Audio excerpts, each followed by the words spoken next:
to the Marvel Movie Minute, a daily podcast which we smash apart the films of the Marvel Cinematic Universe into 1-minute chunks so we can analyze them in scrupulous detail. I'm Kyle Olson from the Road to Infinity podcast. Hey, and I'm Rob Cabasco. And Kyle, Yes, sir. you're never fully dressed without a smile. Brother, you're never fully dressed without a smile. Hey, you know, in case you didn't know, that is from The Best, and let me emphasize the Best Annie version, the 1982 movie. Oh, wait. We won't have that discussion I thought here. you said 1982 Annie and Best. I don't think those two things go together because I don't know if everyone knows. 2004. We have a very serious disagreement Yeah. when it comes to Annie renditions, but that's not what I'm going to bring this up for. Why did I bring that, and what is that? That was the wonderfully done song, You're Never Fully Dressed Without a Smile, featuring Peter Marshall, the chorus, and the Orphans from the 1982 version of Annie. Why did I bring that up, Kyle? Drop page. I believe it's because we're about to see a very well-dressed man. And you know what I thought? Well, not only that, but there was a name mentioned in here. Let me give you a little bit of a history lesson. Did you know that at the beginning of the 19th century, men's style in England was basically a costume nightmare? Well-heeled gents wore coats with tails, silk stockings, knee breeches, and worst of all, powdered wigs. But then, a man by the name of Beau Brummel came along and invented the suit we're all still wearing today. Your clothes may be Beau Brummel-y. That's what that line, They stand out a mile. Beau Brummel is the person who invented the modern suit. Wow. I got some issues with old Beau, but at least he got us out of the stocking and powdered wig phase. Thank you, Beau. That has something to do with this minute. We'll talk. Because here we are, minute 106 of The Incredible Hulk. How could that be? But And still being directed by Louis Leterrier, even though we're out of the movie proper and into the post-credit scene. Because we have a mystery man has walked into the bar where Thunderbolt was getting hammered. This mystery man has a very familiar voice, and he's still talking as the minute starts, and he says, "The super soldier program was put on ice for a reason." I like that. Yeah, put on ice. Right? Ice as he's drinking. No, because Captain America is on ice. That's why. Oh, is that why? That's why. Yeah. See, that's a nice little call forward because it's 2008, and there's still a couple years before Captain America, the first Avenger, will be hitting screens. Well, and also, if you remember, in a previous minute, we talked about a certain deleted scene. That's true, that you can see Captain America in the ice. There we go. That's true. So, finally, the man turns around and, OMG, it's RDJ! That's right, ladies and gentlemen, Robert Downey Jr. With perhaps one of the most insanely manscaped goatees you will ever see. Well, so this is what blew our minds back in 2008 is a character from another studio, from a Paramount movie that had just come out a month earlier. Yeah. Just walked into another movie from Universal. What? But that you can't. That doesn't. How can you? I mean, like having them, name drop Avengers at the end of Iron Man was huge, but like this is like cross studio participation. That doesn't happen. Like I can't stress to you how much this didn't happen before this.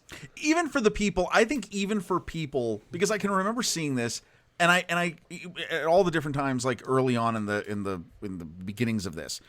And I can remember people who didn't even understand, like people who wouldn't even have thought, oh, it's a different studio, right? Mm-hmm. People were still shocked by this. Yeah. This had a moment where you were like, wait, what? How is he in this movie? And especially considering the movie's over. Like, again, placing this where it is in the whole scheme of things, it was It was completely shocking. You can't overstate that. Yeah. This was a thunderbolt of a moment. Yes. So their witty repartee continues. So Stark is saying, I've always thought that hardware was much more reliable. Mm-hmm. Nice. He's a weapons dealer. That's it.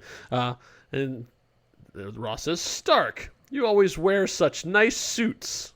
I see what he did there.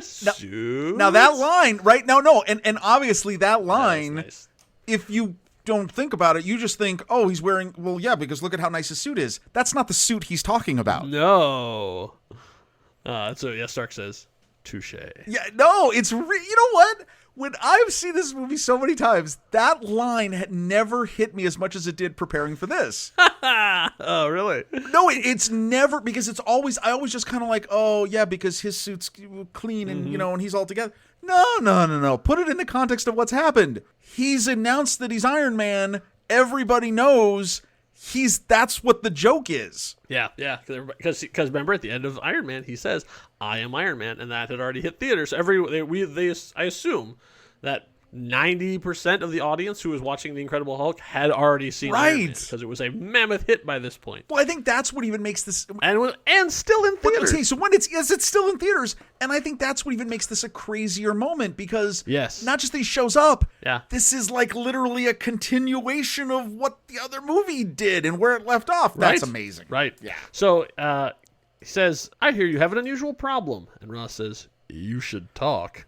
Which is even okay, and even better, because it's like, dude, you're Iron Man. You're running around now. Everybody, you got a target like the size of this state on your back now. Yeah, that's interesting, because like most of I don't know if it's ever established that these two had previous dealings, because Stark obviously was dealing weapons to the military, right? But obviously they both know who the other one was before they walked in this room. So Ross says, "You should talk," and Stark says, "You should listen." That's good. What if I told you we were putting a team together? And as the music starts to swell, Ross says, "Who's we?" And scene. That's where it ends. Now, that goes to black, and that is where the actual real full movie is over. Wait. Like, from here on out, it's Creditsville. Like, this is our last scene. So this is a picture wrap on William Hurt. Woo! I don't even know. Wait, my mind's just blown. Hold on a second. First of all, yes, this is amazing. We have come to the end of the movie. We've come to the end of and the rest. And there's still more episodes, and you'll want to listen, because there's a whole bunch more stuff to talk about. Yeah, but we got more stuff. I cannot believe what a momentous occasion this is for both of us after this incredible journey. Yeah. But who's we? wait a minute. So what? There's a lot going on here, and so those of you who are casual Marvel fans, you're like, okay, so Tony Stark just announced, "I am Iron Man," and he met Nick Fury and said Avengers Initiative, and so now he's on board the Avengers Initiative, and so he's sent to get Ross to bring him into the Avengers Initiative. But I've seen other Marvel movies, and I know Ross doesn't really like the Avengers, so how did they?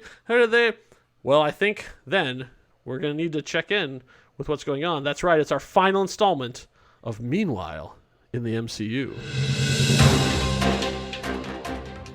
Wait, I'm actually not. No, hold on. Wait a minute. I'm even choked up about it being the final episode of Meanwhile.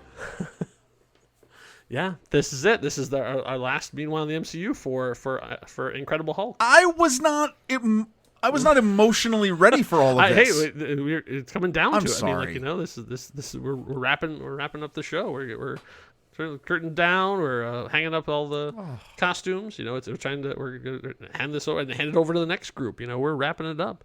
But here's what's going on. So this scene is taking place in like 2 years from when it actually was shown. So the Stark you're seeing, as we've talked about in other previous MCU, this is Tony Stark after the end of Iron Man 2. Wait, what? So what you're seeing here takes place after everything that happens in Iron Man 2 and after everything that happens in Thor. So you're thinking to yourself, why the heck? Okay, so we saw at the end, but those of you who know Iron Man 2 know that Nick Fury said, "Yeah, we don't want you anymore. You're not a part of this anymore. You're like the Avengers Initiative doesn't want you. We want Iron Man, but we don't want you." So it's like, but why then is Iron Man or Tony Stark going to try and recruit somebody to a group that he doesn't even belong in? And there's a reason, and Marvel was really, really savvy about this. They found a way to retcon it, and they retconned it in such a brilliant way. So, here's what's going on. When the Thor Blu-ray came out in 2011, they had a bonus feature on. Now, those of you who are modern MCU fans, you don't know about this stuff, but when Blu-ray was a big deal, they were doing a series called one-shots, and they were short films of the characters, most of them having Coulson in them, stuff that was going on, other little expanded versions of everything, like entirely full stories that were on there that sometimes would connect to other things and sometimes were just like wrapping up other things. And so one of those they wrote was called The Consultant. So it's about a conversation between Agent Phil Coulson and Agent Jasper Sitwell. Jasper Sitwell would end up going on to become a Hydra agent, but we didn't know that then. So at this point, they're just low-level agents. And so they sit down and they have a conversation in a diner. And it's one of the best things that Marvel's ever put together because it ties in so much. They sit down and they say, okay, the World Council, if you remember the World Council, those are the people on screens in the Avengers movie, right. Have made a decision, and they don't want the Hulk anywhere near this. They want Emil Blonsky to be on the Avengers. And they're like, wow, they what? They're like, yes. They think that Banner is still a fugitive. He is a criminal. They don't want anything to do with him. And they think Blonsky is a hero. They want to exonerate him. They want to clear him of all charges, pin a medal on him, and put him on the Avengers team. Oh, that's a horrible idea. That is a terrible idea. We need to do everything we can to stop that. And they're like, well, that's not up to us. Fury has basically tasked us with going to General Ross, who controls Blonsky. He has him like under guard, essentially, and bring him in. Bring Ross and Blonsky into this. And they're like, okay, well, the only way we can do anything about this is what if we send in a patsy? And Jasper Sitwell's volunteers. He's like, I'm a great patsy. Like, I'll go in and be really terrible, and he'll do this. And he's like, no, that's not going to work. We need to send somebody in there who Ross will hate. Someone that he couldn't stand to be around, to work with, that will be the opposite of everything, that will rub him the wrong way, that will get under his skin and drive him absolutely insane. And Jasper was like, you know who the perfect guy for that job is? And he's like, we're not sending in the consultant. We're not doing it. And Jasper's like, we need to send in the consultant. And they cut to this scene, and you learn that Tony Stark is the consultant. And so they basically, Coulson manipulated this to send him in there knowing these two would hate each other, and Ross would want nothing to do with the Avengers Initiative. And so it cuts back to the two of them sitting down and going, well, did it work? What we find out is after this scene, what happened was they got into a bar fight. And so Ross demanded that Stark get thrown out of this bar. So what did Tony Stark do? He bought the bar. So he got thrown out of it. And then the last line of the consultant is, it's scheduled for demolition on Thursday. He bought the bar and then knocked it down. Okay, so if you want to see that, you can, first of all, you can buy the Thor Blu-ray. But for some reason, this is still like, it's not on Disney Plus, which blows my mind. It's really hard to find. You can't find it on YouTube. You can only find little clips of it. But you can find it on Vimeo, oddly enough. Vimeo, where copyright has no rules. Apparently. So I owned the Thor Blu-ray, so technically I'm allowed to see it, but the only way I could find it was on there. But yeah, it's called The Consultant. It's a Marvel one-shot, but it's such a beautiful retcon of them re-explaining this, because as we know, Ross doesn't join the Avengers Initiative, Blonsky doesn't show up again, and Stark is not a member of the Avengers Initiative at this point. So I didn't know about any of this because I don't have I moved to digital probably fairly early, so I don't have the Thor Blu-ray, and I haven't watched that one. I haven't seen that one shot. I've seen many of the other ones. Right. Wait a minute. Yeah. So you're telling me when he is saying, yes, I hear you have an unusual problem, I've always thought the problem was Bruce and the Hulk. That's not what the problem is, you're telling me. No, I'm telling you that that's the problem. Oh, wait, I thought you were saying... I hear you have an unusual problem. He's talking about the Hulk and Blonsky. Oh, but Blonsky, but now how that reads to me is Stark going in there to try to get... So what Stark is going in... Stark's mission that he's been given is to bring Ross and Blonsky into the Avengers Initiative. Well, no, so when he's saying, I heard you have... He thinks... Okay, but then that's what he's saying is that I hear you have an unusual problem. The problem is, what are you going to do with Blonsky? Yeah. Well, no, that's never how... When I saw this scene, I've never thought that's what he was referring to. Oh, okay. What was he, like, hunting the Hulk? Yes, like I thought you have an unusual problem, and it's the Hulk, and we want the Hulk, so why don't we work together, and we'll find the Hulk, and then we'll take him off your hands. You'll get what you want, we'll get what we want, and everything will be fine. That's what I always thought that they were referring to. Because in what we find out, well, there's a couple things in Fury's busy week. Oh shoot, I can't remember what the exact name of the comic is, but you find out that Natasha has been around. She was at Culver University during the battle with the Hulk, and she was also the one who collected Stearns. Like she brought, she wanted to bring, like she was there after. So like all these things, like obviously you can choose whether you believe comic book continuity counts or not, but it was designed that way, right? So then we flash forward to the Avengers movie, which I just actually rewatched a couple of days ago.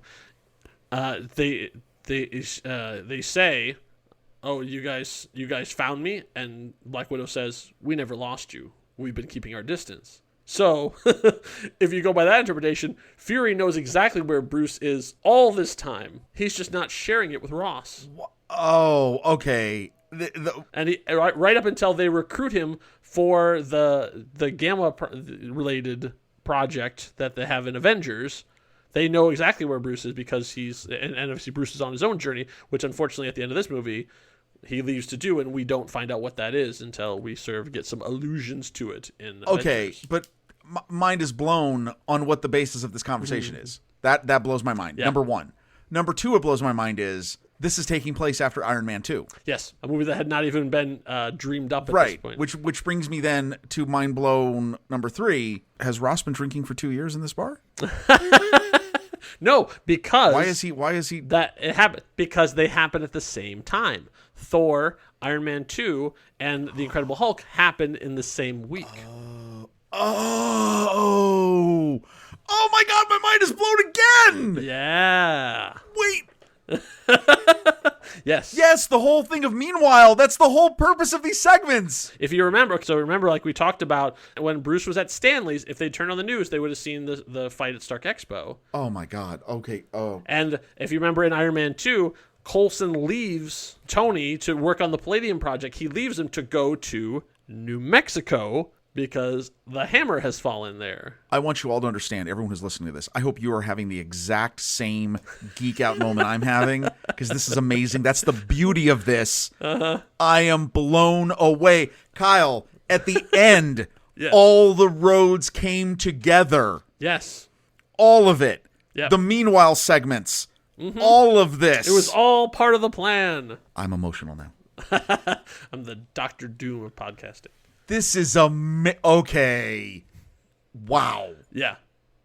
I hope the guys who do Iron Man 2 are as cool as we are, because there's a lot to talk about with that. I say that Iron Man 2 is a linchpin. There's a lot of stuff going through because it ties back into this. It ties back into this very scene. Oh. It ties back into Thor. I mean, like it is intricately interconnected. That is amazing. Okay, that's amazing. My mind is blown. Absolutely incredible. So obviously the credits are rolling, but I think we have kept you long enough as we got deep into some MCU lore. Don't unsubscribe.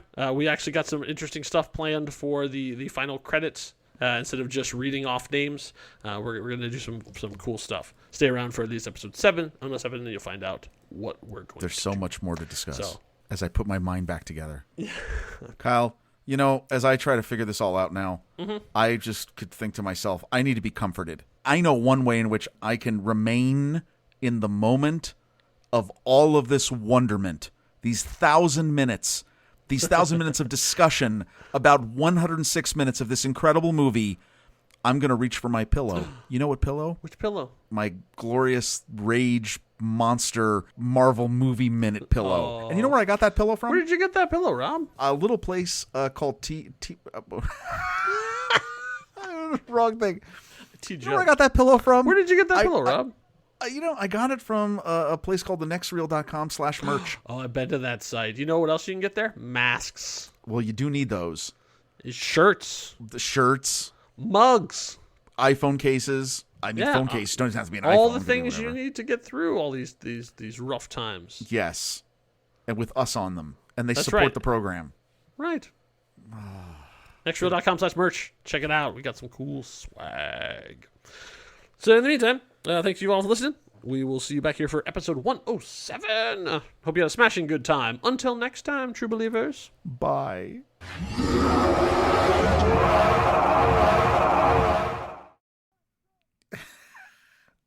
I still can't believe how blown my mind is!